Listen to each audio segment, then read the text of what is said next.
Assalamualaikum warahmatullahi wabarakatuh. Selamat Waalaikumsalam warahmatullahi wabarakatuh. selamat datang di konten tips episode keempat. Nah, di episode keempat kita akan membahas tentang tips menjadi orang yang tegas dan berani. Wow, sangat Tegas, berani berarti ada Dua poin ya? Tegas dan berani. Nah, sekarang kan kita gantian yang jadi narasumbernya Anda ya. wow. Oke, narasumber yang saya ada ini. Iya. Kan ya, yang penting isinya itu bermanfaat. Kalau tidak, Asap berat. langsung saja gas. Gas aja. Udah siap? Udah siap. Nah, ini ada 5 poin Kayak tadi pertegas lagi apa judulnya saya belum. tips menjadi orang yang tegas dan berani. Orang yang tegas dan berani. Berarti 2 poin harus digaris bawahi ya. Ya, harus tegas, dan berani. Oke, Ya. oke. Siap. Oke. Siap? Siap. Kita masuk ke poin 1. Poin 1 adalah tegas. Tips yang pertama adalah tegas pada diri sendiri. Wow. Coba gimana, Pancep? Pancetan diri. Pancep. Nah, jadi gini. Tegas pada diri sendiri. Ya. Artian itu bukan idealis ya, bukan idealis juga, Iya, tapi benar. harus bisa mempertahankan apa yang sudah kita putuskan. Misalkan kita memutuskan untuk mengerjakan PR. komputer atau PR, ya komputer atau PR, kan kamu nanya gitu. Pekerjaan. Pekerjaan, saya Rumah. misalkan mengerjakan komputer rakitan yang lagi rusak misalkan. Komputer kita yang lagi rusak. Misalkan, Oke. ya. Ya. Kita harus fokus dulu ke situ dan harus tegas bahwa itu harus dibereskan. Karena itu langkah pertama kita yang kita ambil. Gitu. Oh iya. Jangan sampai, misalkan ini sebagai jasa komputer misalkan saya, jangan sampai ini gara-gara yang nyervisnya murah, terus yang nyervisnya kurang ramah, yang orang yang datang misalkan ini saya posisinya sebagai servis komputer. Oke, ambil aja lah harga segitu gak apa-apa misalkan. Tapi kita harus tegas dan juga harus pendirian kita, oke pokoknya ini harus diberesin.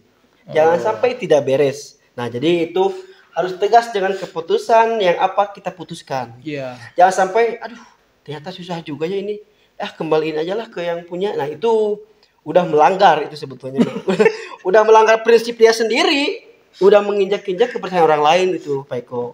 Karena apa? Kalau misalkan nggak bisa dibenerin kan masa dipaksain? Ya, istilahnya kenapa?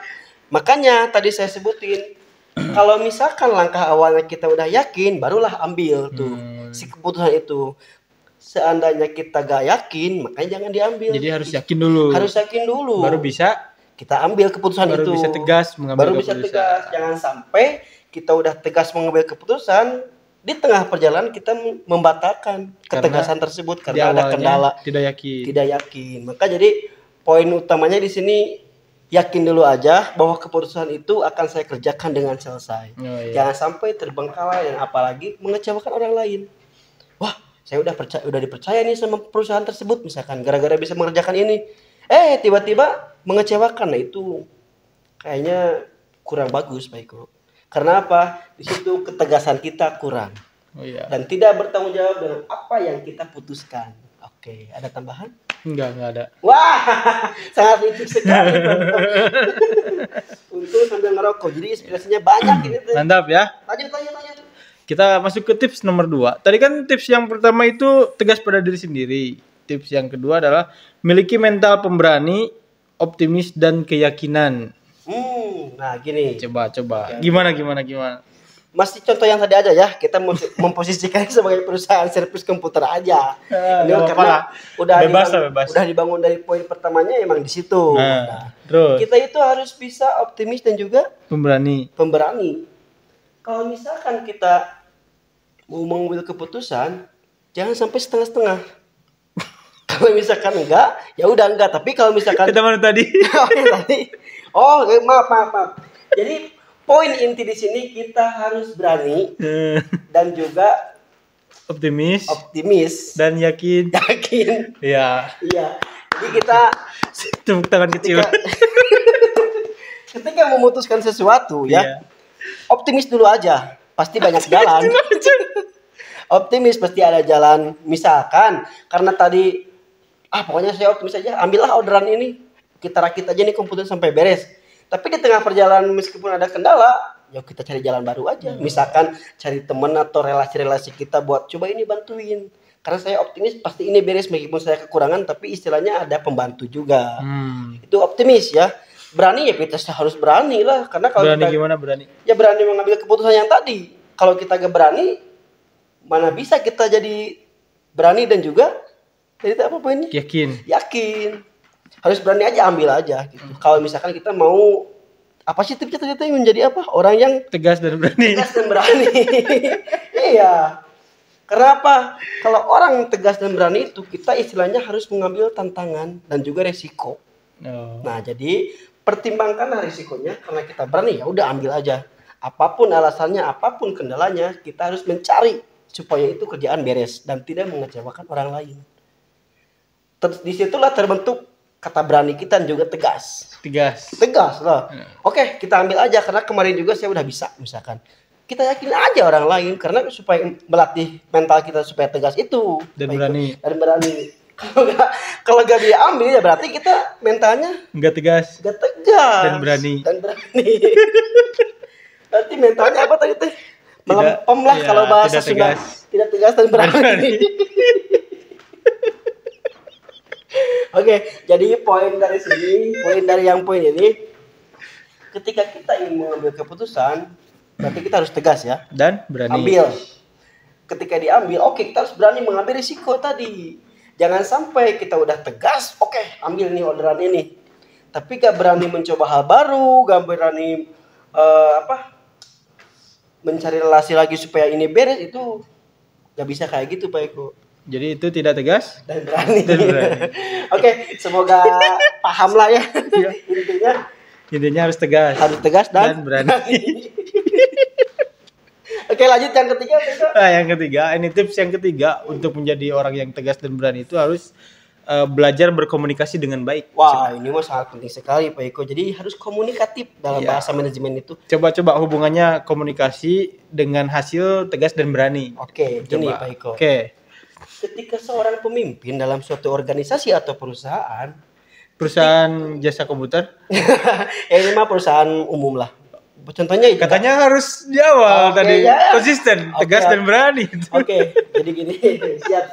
Kita sambung lagi ke contoh yang pertama, kedua, ketiga harus sama. Iya. Harus konsisten katanya kan. Ketika kita berkomunikasi sebagai pemimpin, betul. Organisasi yang tadi ya, atau kelompok atau orang-orang yang berkecimpung di dalam perusahaan komputer, nah, itu harus bisa berkomunikasi dengan baik dan benar. Dan juga harus jelas. Misalkan komunikasi kita kurang baik. Ini lagi serius nih. Iya serius, saya serius. Ini lagi mikir. Nah, karena apa? Karena dalam skill komunikasi ini, ketika kita salah, itu orang lain bisa salah mengartikan. Oke. Misalkan saya contohin ya. Misalkan kita ini komputer ya garansi misalkan garansi setahun misalkan ya. Tapi gak dijelasin tuh garansi setahun itu apa. Tiba-tiba komputernya jatuh dari motor, acak-acakan semua, datang ke sini kan itu. Oh katanya ada garansi setahun. Oh ternyata kita kurang mengkomunikasikan tersebut, kurang menginformasikannya dengan jelas. Yang bisa digaransi itu seperti apa, yang tidak bisa digaransi itu seperti apa. Jadi ini baik karena yang namanya komunikasi dalam suatu perusahaan itu biasanya menyampaikan informasi. Iya betul. Jadi harus jelas, harus benar dan juga harus terinci. Jangan sampai ada komplainan yang tidak sesuai dengan prosedur kita. Itu kan salah pemimpin kita karena tidak jelas komunikasinya dengan si customer tersebut. Itu contohnya. Jadi ketika kita berkecimpung dalam suatu perusahaan itu harus bisa skill komunikasi dengan baik, jelas dan juga benar. Agar tidak rugi. Seperti yang contoh tadi, garansinya harus. Misalkan ini tadi garansi ya. Iya. Kita jangan sampai garansi aja udah. Tetap aja harus dijelasin garansinya seperti apa. Yang tidak bisa digaransi seperti apa. Jangan sampai tadi acak-acakan semua gara-gara komputernya jatuh dari motor, datang lagi ke sini. Itu kita jangan langsung menyalahkan customer, tapi kita harus mengaca diri kita juga, apakah kita salah mengkomunikasikan kepada mereka, atau misalkan tim kitanya yang kurang jelas merincikan apa aturan-aturan main di dalam garansi, Makanya itu sangat penting sekali, berkomunikasilah dengan baik. Itu contohnya dengan customer, apalagi dengan bawahan. Karena komunikasi bawahan Maaf, atasan dengan bawahan itu harus terstruktur, Pak Iko. Jangan sampai kita berkomunikasi atau apa tadi? Bertegas dan berani. Kita berkomunikasi misalkannya masalah teknis yang jelek misalkan. Tapi kita malah memarahi admin itu kan gak jelas. Tapi harus terstruktur juga. Kita harus memarahi bidang-bidang yang mereka tekuninya tersebut. Kalau admin penjualan misalkan struknya gak dikasih, nah itu baru kita tegur lah dia dengan komunikasi yang baik. Ya, dengan Tapi tegas. Dengan tegas dan benar. Dan berani. Dan berani juga. Jangan sampai misalkan kita ada salah teknis dalam pengerjaan komputer yang dimarahin malah admin penjualan, itu gak ada relasinya kalau di situ. Makanya kita belajarlah berkomunikasi dengan baik dan terstruktur dalam suatu perusahaan. Iya. Nah, kalau misalkan saya boleh contohkan dalam kehidupan enggak? Udahlah. Terlalu panjang. Iya. Intinya ya dalam komunikasi ini kita harus bisa berkomunikasi dengan baik dan benar. Supaya? Karena apa? Supaya tidak salah mengartikan orang lain. Iya. Siap. Itu poin keberapa, Pak Iko? Hubungannya apa? Komunikasi dengan tegas dan berani tadi. Hubungannya tersebut kalau kita komunikasinya salah menginformasikan, berarti kan kita gak tegas dan gak berani juga. Karena apa? Ketika kita mengeluarkan komunikasi atau informasi yang kurang baik, berarti kan feedbacknya kurang baik juga. Jadi berarti tidak tegas. Tidak tegas. Dan? Karena maaf saya misalkan kalau udah ada kata maaf di satu perusahaan, berarti itu perusahaan istilahnya mah kurang tegas, profesional. Karena itu tidak profesional tersebut bisa dikatakan tidak tegas dan juga tidak berani. Mendingan. Kita masuk ke tips selanjutnya. Untuk menjadi orang yang tegas dan berani, tips selanjutnya adalah jadilah pribadi yang netral. Kenapa harus menjadi pribadi yang netral? Kenapa enggak band yang lain gitu? Itu tadinya maksudnya. Enggak. Kirain harus Garuda di dadaku terus-terusan. Itu ada poinnya kan? Nomor 4. Kayaknya ini Pak Iko harus menjelaskan. Kalau yang saya tahu ya kenapa kita harus netral ya istilahnya. Jadi kita gini, kalau ketika kita mengeluarkan suatu kebijakan, itu jangan sampai kebijakan tersebut ada yang diuntungkan dan juga ada yang dirugikan. Berarti itu kan tidak netral. Itu netral. Tidak netral lah. Netral. Gak netral. Kenapa? Karena kebijakan tersebut misalkan nih hanya kebijakan ini tetap contoh perusahaannya komputer tadi ya. Misalkan mereka memberikan kebijakan kenaikan gaji hanya ditaikan kepada admin aja. Itu kan kebijakannya kurang netral Pak Iko. Kenapa nggak semuanya aja sama si teknisi, sama si marketing lapangan, terus sama orang-orang bahkan kepada office boy juga kan harus ditaikan gitu. Terus ada motifnya apa? Kenapa ditaikan harus jelas juga. Jadi itu tidak netral. Tidak netral itu keputusan tersebut. Kalau misalkan kita berpihak ke satu pihak, berarti itu gak netral. Intinya kita gak tegas Pak Iko. Kalau kita mau tegas ya udah aturan A itu ya harus buat semuanya. Contohnya tadi kenaikan gaji untuk semuanya. Tapi ada catatan, misalkan untuk admin dia berkualitas mengerjakan ini. Untuk teknisi dia bertanggung jawab full bisa gini. Untuk marketing dia bisa full mencapai target per bulan. Dan untuk OB harus bersih setiap detik. Bisa jadi kan. Jadi harus rinci gitu meskipun kita tetap harus tegas. Meskipun tegas dan netral ya. Ini kan harus netral ya. Ketegasan kita harus diajak sampai netral. Jangan sampai ada yang ngomong kayak gini, aduh si bapak ini mah kayaknya kurang tegas nih. Karena gak netral. Oh, kenapa kan ditanya? Masa aturannya kayak gini? Nah, gak boleh kayak seperti itu. Karena nanti aja ada permasalahan di bawah atau di bawah organisasi itu apa sih namanya? Konflik-konflik antar karyawan biasanya di situ bisa terbangun seperti itu. Makanya untuk menghindari hal seperti itu, diusahakan buat kita atau biarkan buat seseorang yang mempunyai perusahaan. Ini mah contohnya perusahaan jauh ya. Iya, enggak apa-apa. Santai aja, santai. Haruslah menjadi pemimpin yang netral dalam membangun suatu kebijakan. Nah, itu ketika pemimpin tersebut sudah bisa berbijak dan netral, itu udah menjadi orang yang berani dan juga tegas. Dibalik tegas dulu. Tegas dan berani. Nah, cukup segitu Pak Iko. Ada tambahan nggak? Cukup sekali. Okay. Jadi netralnya apa? Netral itu tidak memihak satu orang, tapi memihak ke semua orang. Meskipun rinciannya banyak kayak tadi saya sebutkan, saya contohin lagi aja ya. Misalkan iya ini karena Anda memancing saya untuk mengatakan ini takutnya keliru. Kan Enggak, bedanya tidak memihak dengan misalkan memihak sesuatu yang benar itu apa ya? maksudnya gimana? Ya, misalkan kan ada konflik nih, ternyata yang ini betul dan kita memang ngebela yang betul misalkan. Oh, kalau misalkan masalah itu ya, ketika si orangnya emang misalkan dianya admin ya, admin Ya, suatu ya, perusahaan. Tapi ada juga nih, misalkan si salesnya, kenapa sih si admin tuh kerjanya kayak gitu? Ya kita jelasin aja, misalkan tegas aja, kenapa dia bisa pulang duluan karena kerjaannya sudah beres dan gak ada lagi kerjaan, makanya ketika dia izin saya kasih pulang. Tapi karena kamunya belum beres gini-gini, jadi tetap harus kita arahkan. Jadi profesional. Profesional. Bedanya netral dengan profesional itu gitu. Apa itu bedanya? Profesional sama netral. Beda nggak?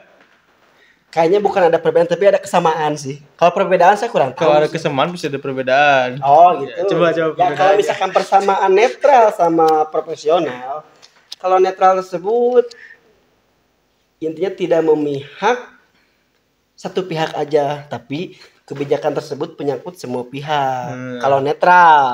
Kalau profesional itu penyesuaian aja Pak Iko ya. Penyesuaian gimana? Penyesuaian kalau misalkan kita harus profesional bekerja misalkan. Ketika kita di perusahaan ya udah kita fokus bekerja aja dan berbakti ke perusahaan tersebut. Jangan sampai kita misalkan lagi kerja di suatu perusahaan memikirkan hal lain lah, memikirkan itulah sehingga pekerjaannya tersebut terbengkalai. Itu biasanya tidak profesional, apalagi misalkan dalam rumah tangga. Ya kita harus profesional juga dalam rumah tangga. Jangan sampai di rumah tangga kita tanya, "Ya nah komputer saya beres." Itu jelas. Relasi dari dirinya itu profesional. Udah kalau misalkan lagi family time ya udah family time aja gitu. Jangan sampai terbawa-bawa ke kerjaan. Sebaliknya yang tadi juga gitu. Nah, Seri enggak bagus, mantap sekali ya. Jadi poin ini ya tadi berarti di garis besar aja netral sih ya. Ya, netral. Harus netral ya. Jadi apapun kebijakan kita jangan sampai ada yang dirugikan. Ya. Jangan juga satu menguntungkan, tapi harus menguntungkan semuanya. Kalau mau dirugikan ya udah bangkrut semua sekalian. Iyalah, jangan sampai pecat semua kita yang kerja sendiri. Itu bukan usaha. Tapi ada contoh-contoh yang tidak netral ya. Di pemerintahan misalkan. Oh jangan. Jangan terlalu kali perusahaan lah bisa lah. Oh, enggak lah kalau di perusahaan jangan dibahas. Udah tadi kan. Udah juga ya. Mungkin tips dari saya segitu dulu aja Pak Iko. Belum nomor 5. Oh ada 5? Ada 5. Oh kok tadi netral terakhir? Enggak bilang terakhir kan ada 5. Oh satu lagi apa? Ya yang terakhir itu jangan mudah terprovokasi. Wah ini yang paling penting. Ya gimana? Contohnya di perusahaan komputer tadi aja. Ya boleh di mana aja. Saya memposisikan misalkan sebagai tetap ya manajer. Ya. Manajer suatu perusahaan. Ketika ada obrolan yang tidak baik dari karyawan atau dari masukan-masukan, itu jangan sampai kita salah mengambil kebijakan. Betul. Tapi seenggaknya kita harus memfilter dulu, terus kita kaji dulu apakah betul dia bersalah, apakah unsur dia melakukan ini, apakah dia melakukan ini dengan sengaja atau tidak, apakah benar dia melanggar suatu prosedur yang sudah ada apa enggak, itu kan harus kita kaji dulu. Jangan sampai kita memutuskan sesuatu secepat mungkin. Tapi memutuskan sesuatu itu harus dengan kajian-kajian kita. Jangan sampai tidak dikaji. Oh, ternyata dia bener maling ini. Tampol aku sirah. Jangan langsung tampol ya. Jangan langsung tampol teh aku suku. Jangan teko. Jadi misalkan nanti ada rapat ya per bidang atau per divisi, nah baru kita sampaikan. Misalkan, mohon maaf ya, ternyata si Bapak ini meskipun dia kerjanya seperti ini, tapi ada laporan juga tuh. Dia ternyata lagi mengerjakan hal yang lain. Ada buktinya ada. Jadi kita harus mencari fakta-fakta yang benar-benar sesuai. Jangan sampai disalahkan mengambil keputusan tadi. Gitu Pak Iko. Ada paham? Paham. Ya, itu apa poinnya tadi teh? Jangan mudah terprovokasi. Nah itu. Jangan mudah marah lah intinya. Iya, jangan mudah marah-marah lah. Karena kalau kita memarahi orang yang tidak bersalah, ujung-ujungnya kita yang salah. Iya. Iya, karena apa? Tidak memarahi memarahi orang yang tidak salah berarti kitanya kurang profesional. Dia Jadi- marah-marah aja tanpa ada analisis, tanpa ada riset benar atau enggaknya, tanpa mengumpulkan fakta-fakta yang benar, itu kayaknya keputusan yang kurang bagus. Dan tidak baik juga sebetulnya mah. Bagus dan baik ada bedanya gak Pak? Beda tuh. Apa sih? Kalau bedanya? bagus sih mah bagus, baik mah baik. Itu jelasin. Boleh saya jelasin nggak? Janganlah. Jadi gini, Jangan, weh. Jangan. ini mah terakhir aja soalnya ini kan poin terakhir. Boleh. Banyak yang bilang gini Pak Eko, wah kamu kerjanya bagus, wah kamu kerjanya baik. Tapi kan kita baik dan bagusnya sama atau enggak gitu. Ternyata yang saya kaji mah, kalau nilainya memang sama ya, tapi penempatannya harus beda Pak Eko. Contohnya kayak gini, misalkan saya bekerja sebagai Admin. tukang parkir, misalkan. Oh enggak, di jasa komputer enggak? Enggak lagi. Pan di jasa komputer di depannya ada tukang parkir. Iya, ada tukang parkir. Nah, saya mengatakan kepada tukang parkir bahwa itu pekerjaan yang bagus karena menghasilkan uang, tapi kurang baik. Karena apa? Bisa jadi kan ini memang parkir ilegal maksudnya ya. Kenapa tidak baik? Karena melanggar aturan, misalkan karena dia ilegal, ada tidak ada perizinan, bahkan tidak ada pemasukan ke kita juga. Karena padahal itu parkirnya di depan perusahaan kita, itu kan bisa dikatakan tidak baik, tapi bagus buat mereka. Karena apa? Menghasilkan dan menjadi pendapatan buat mereka. Itu sih contoh kecilnya. Tapi kalau misalkan pekerjaan yang baik tapi tidak bagus ada contohnya? Pekerjaan apa? Yang baik tapi tidak bagus. Yang baik tapi tidak bagus. Ada Coba, guru. Gimana? Baik sekali itu teh. Dalam hal apa? Dalam hal bisa mengedukasi semua siswa, bisa berbagi pengalaman dengan guru-guru lain juga, atau bisa jadi kita sebagai public figure berarti ya kalau gitu di dalam sekolah gitu. Kalau Iya, di sekolah. terus? Itu sangat baik, cuman yang kurang bagus dalam Ekonomi. Tapi itu teh kalau guru honor. Beda lagi kalau yang udah ada rezeki lain lah. Berarti kalau misalkan itu mah bagus dan baik. Bagus dan baik gitu mah. Ini mah contoh kecilnya kayak tadi aja. Contoh lain ada, contoh lain. Contoh lain apa ya? Preman pasar lah. Itu baik.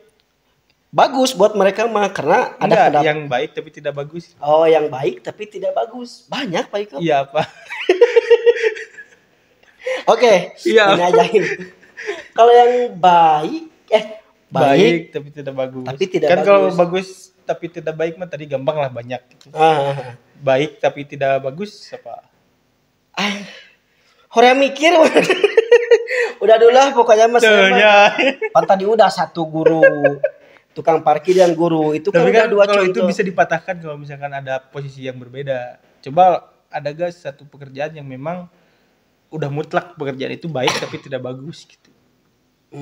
Kalau yang mutlak mah enggak sih Pak Iko. Yang mutlak benar-benar mas soalnya kan yang namanya suatu pekerjaan ya atau misalkan suatu profesi itu bentuknya bisa berubah-ubah sih. Dan setiap orang bisa Enggak, mengatakan baru bagaimana contohnya gimana? ya misalkan kata yang tadi saya katakan misalkan tukang parkir kamu itu emang bagus tapi tidak baik. Bisa jadi kan dipatahkan sama mereka. Saya baik kok mintanya gak sampai 100.000 misalkan cuma 2.000. Ya mungkin sudut pandang mereka, tapi ya sudut pandang saya beda-beda kan tiap orang. Iya, Makanya dari sudut pandang Anda gimana? kalau sudut pandangnya yang tadi saya katakan. Udah ya? Jadi contoh kecilnya baik dan bagus itu contoh pertama tadi guru udah sebutin, dan contoh keduanya yaitu tukang parkir. Kalau misalkan mau penjelasannya lagi lebih lanjut, tadi ada di skip ya di menit keberapa gitu. Oke, kayaknya cukup sekian dulu ya teman-teman. Maksudnya ya ini mah penutup buat teman-teman. Kayaknya Pak Eko udah habis juga ke pertanyaan di Iya, ini udah habis tuh cuma bagian ini cuma 6 ya. 5. Oh 5 ternyata. 5. Tapi asa panjang. Tapi tenang lah Pak Eko nya. Cok ada penutup atau kumaha? Iya. Disimpulkan aja seperti biasa gitu ya. Jadi pada akhirnya ada 5 poin supaya tips supaya kita menjadi orang yang tegas dan berani. Poin yang pertama itu ya kita harus tegas pada diri sendiri dulu. Oke. Lalu setelah tegas kepada diri sendiri kita harus mempunyai mental yang optimis dan yakin. Lalu belajar komunikasi yang baik diteruskan menjadilah pribadi yang netral, tidak memihak.